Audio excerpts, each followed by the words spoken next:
Welcome to the deep dive. We are tracking a remarkable story today. Really a high-stakes journey, Yeah, from profound uncertainty, you could say. right into the heart of the East African logistics industry. We're diving deep into the world of John Shadrach Wasik. He's a 29-year-old Kenyan entrepreneur. And he built this major company, Kohima Container Logistics. Not in spite of his challenging upbringing, but, maybe even because of it. That's the angle we're exploring. So our mission today is to cut through the success story noise, really. We want to focus purely on the mechanics. How did it actually happen? Exactly. We've looked at the sources, and we think we've identified three key pillars, the non-negotiables that drove his rapid rise. Okay, what are they? Pure resilience, first off, then some groundbreaking business innovation, and third, the maybe surprising power of digitally enabled community support. Interesting combination. Yeah, and our focus is squarely on how he managed to repurpose essential infrastructure, those big steel shipping containers, to build an entirely new future for himself and others.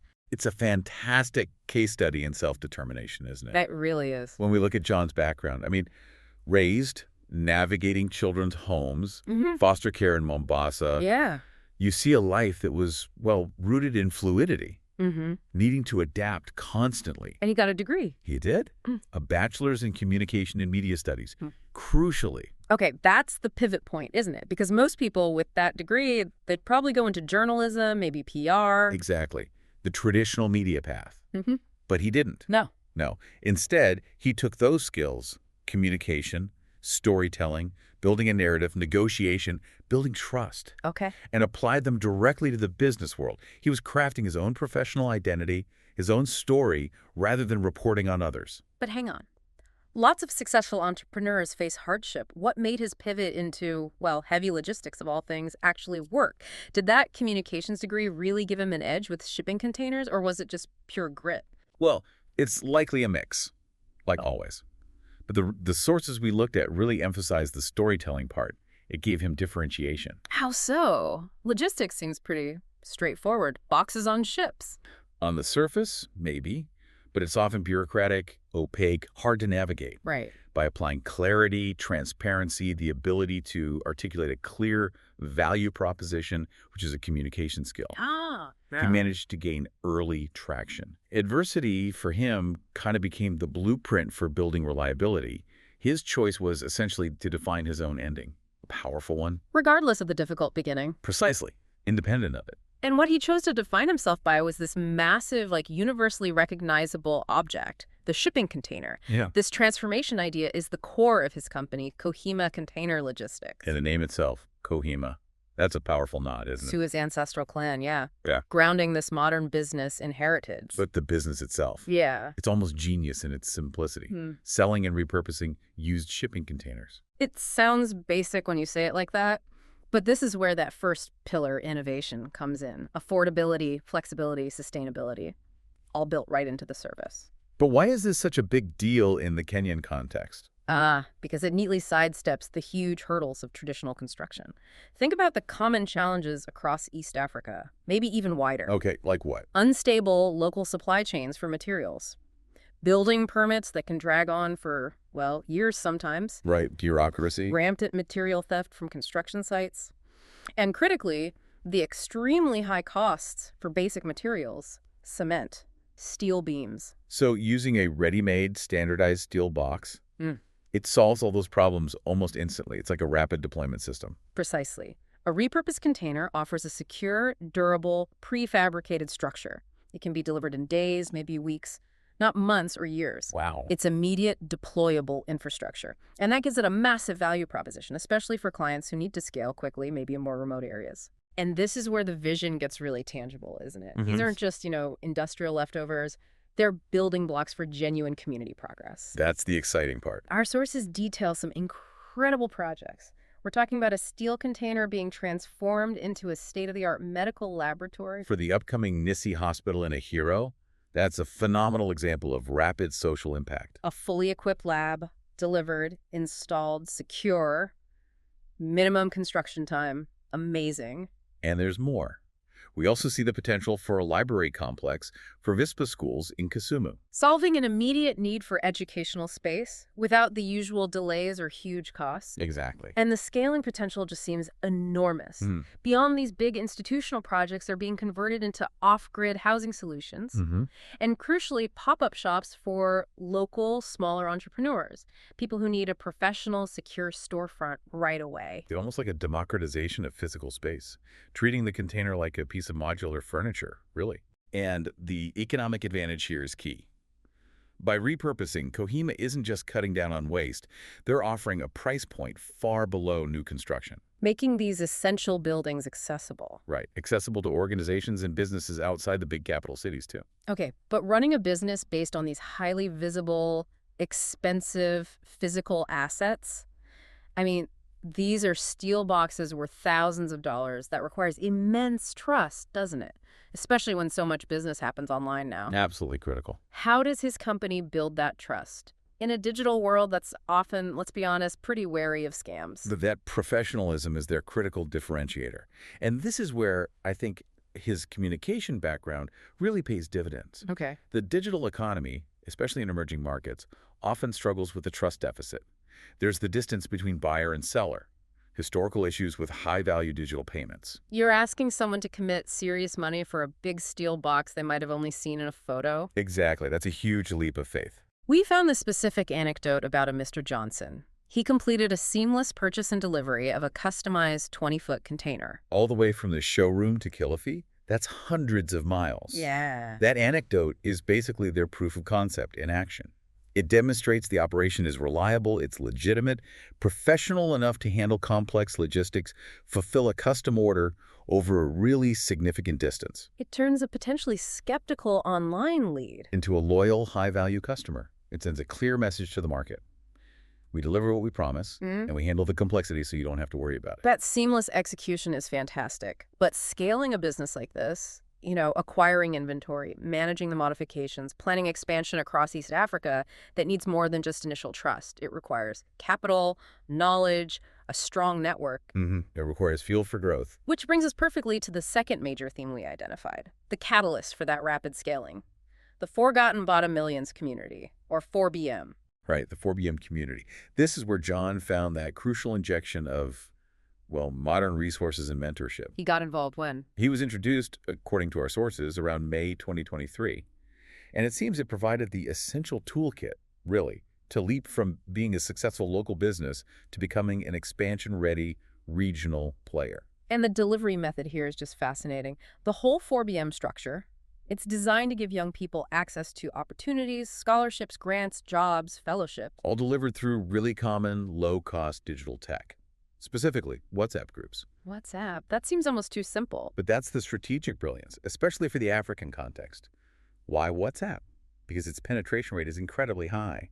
And maybe more importantly, the data cost is extremely low compared to dedicated apps or constantly browsing websites. Ah, okay. So it bypasses the data poverty issue. Exactly. It makes it immediate, geographically agnostic. Yeah. Someone in a very remote area can access the same life-changing opportunities instantly as someone in a major city. And for John specifically, the sources mention 4BM acted as a vault of knowledge. That sounds significant. It does. And it suggests this wasn't just casual networking. This was access to curated business research, maybe key novels for perspective, fostering rapid learning. Without the potential social judgment that sometimes comes with asking for help or admitting you don't know something. Precisely. A supportive environment for growth. And that knowledge vault wasn't just passive reading, was it? No, it directly prepared him, it seems, to secure a spot in a highly competitive program, the 2024 Google Hustle Academy Business Bootcamp. Okay, now that's a concrete outcome. That's the mechanism that sort of formalized his ambition. Yes, gave him structured learning and credibility. Let's break down the technical skill transfer, though. He's selling a physical asset, right? A huge steel box.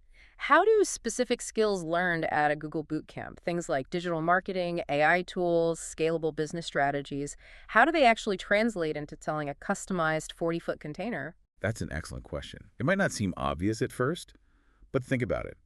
Digital marketing is how you find and attract those dispersed clients, like Mr. Johnson in Kilifi, without needing expensive physical showrooms everywhere. Okay, reach makes sense. What about AI? For a logistics company like Kohima, AI tools could be absolutely critical for demand forecasting, predicting which container sizes will be needed, where they'll be needed, and when. Managing inventory smartly. Yes, and optimizing complex shipping and delivery routes, especially across challenging terrain, which is common. It takes a lot of the guesswork out of very complicated logistics. So the AI brings the efficiency, the digital marketing brings the reach. That combination fuels his vision to expand Kohima across all of East Africa. He now has a mechanism for growth that's much faster, much more scalable than just traditional networking or word of mouth alone. Right. And the power of 4BM itself, you really can't overstate it in this broader context. Look at the macro impact across Kenya. What are the numbers? The organization has shared over 380,000 verified opportunities with young people. 380,000, that's staggering. It really is. It reinforces that idea of the community itself being this massive, decentralized resource hub, truly leveling the playing field. It genuinely seems to be doing that. Yeah. By using a platform everyone has, like WhatsApp, they ensure that a young entrepreneur, maybe a student in a rural area, hundreds of miles from the capital, has the exact same access at the exact same time to a scholarship application, a grant opportunity, a job listing, as someone sitting right in Nairobi. The technology overcomes those geographic barriers to opportunity. Completely. But let me play skeptic for just a moment here. This rapid scaling. It relies heavily on this decentralized support, yes, but also on a steady supply of used containers. Is that model truly sustainable long-term? That's a fair question. Can a business built primarily on used materials, which are, finite to some degree, really scale across all of East Africa without eventually hitting supply problems? That's the fundamental question for any repurposing or circular economy business, isn't it? However, the sources we have suggest the supply chain for used shipping containers in Africa is actually relatively stable. Oh, why is that? It's partly due to the global trade imbalance. Many more containers arrive full on the continent than leave full. So there's often a surplus sitting in ports or depots. Logistical leftovers, basically. Kind of. And Kohima's advantage seems to lie in its specialized logistics network. They're building the capability to efficiently acquire these surplus containers. They aren't just waiting passively, they're actively sourcing them. So they're building a supply chain for the surplus. Exactly. Furthermore, their core innovation isn't just selling a used box.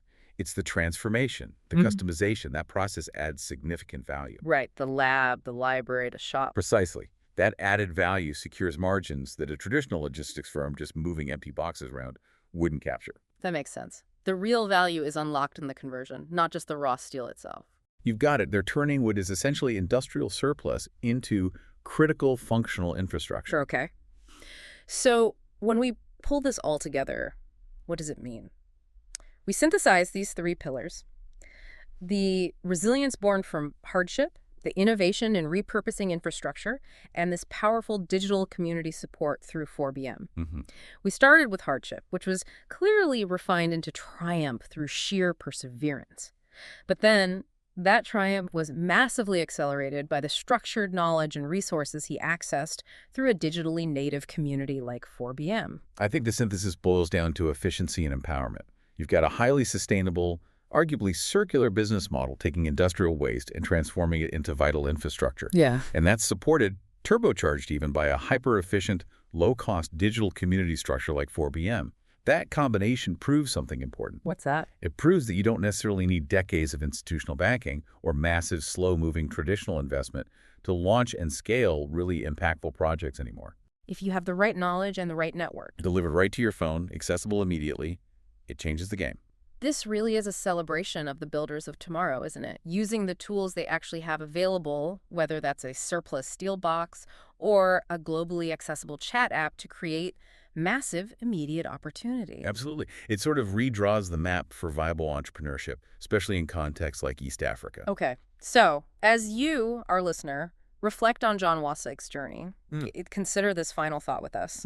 We've seen the powerful, successful repurposing of containers into things like medical labs and libraries, real, tangible impact. And we've analyzed the effectiveness of this decentralized resource, sharing the 4BM community using WhatsApp. Very efficient. So the question is, how might the success of these community-driven digital structures fundamentally change what's needed? the requirements for planning and executing major infrastructure projects, especially in remote areas. That's a deep question. If the necessary knowledge, the funding opportunities, the entrepreneurial skills, if all that is being distributed rapidly and cheaply via a chat app, does this mean that traditional, often slow-moving, top-down institutional infrastructure planning is perhaps becoming obsolete? Replaced by hyperlocal, digitally supported, faster solutions. Exactly. Is that the future? Think about the implications of that for global development moving forward.